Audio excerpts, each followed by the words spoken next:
ジェネレーション。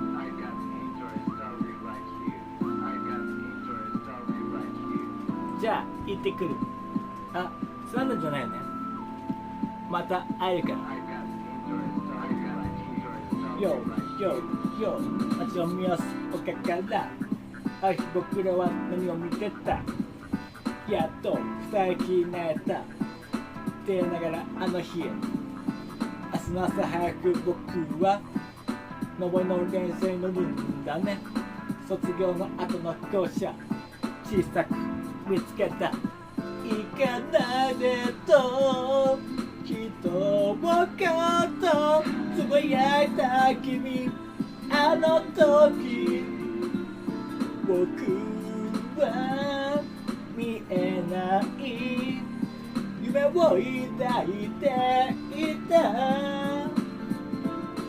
離れていてもきっといつまでも君のことを思っているよと言った心が今さらうつむいてたまらないよ。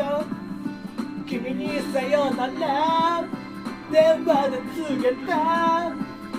過ぎていく季節の中に会えない時間にも距離にも勝てない僕らがいた。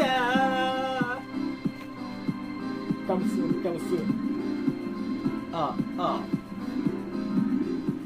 ワンタイムツータイムヨーヨーチェックワンツー。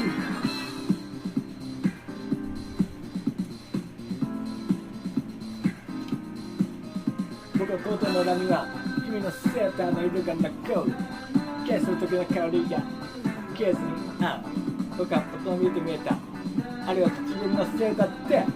今ならそのままに分かることもあるが、片道の切符を避けて振りで取り上げ、君は無理して妙にはしゃいでいた。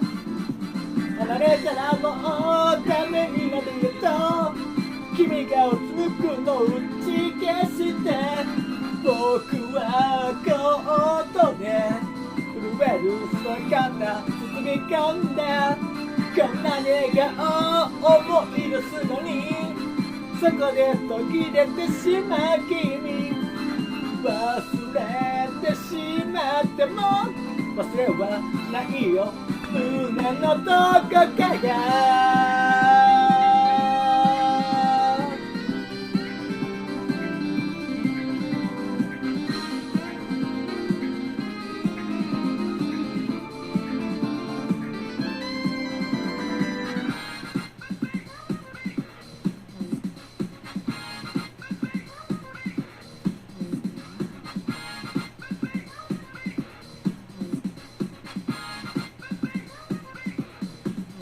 行かないでと一言つぶやいた君。あの時僕は見えない夢を抱いていた。君にさよなら電話つけた。過ぎていく季節の中に会えない時間にも距離にも勝てない僕らがいた。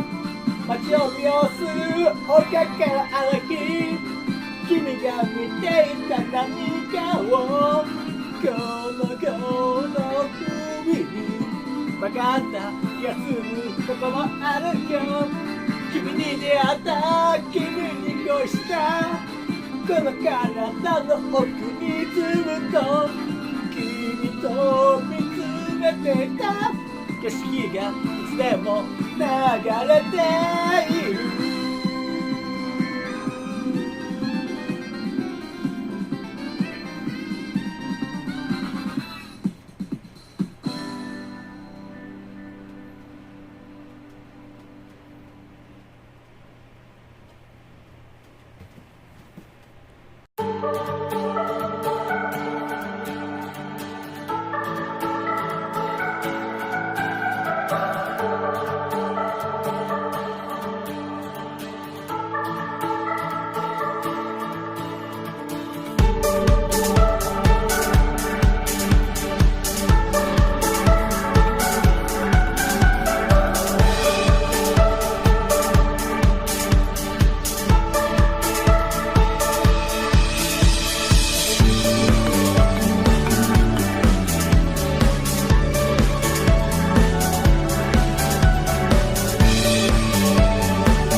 ご清聴ありがとうございました。チャンネル登録よろしくお願いします。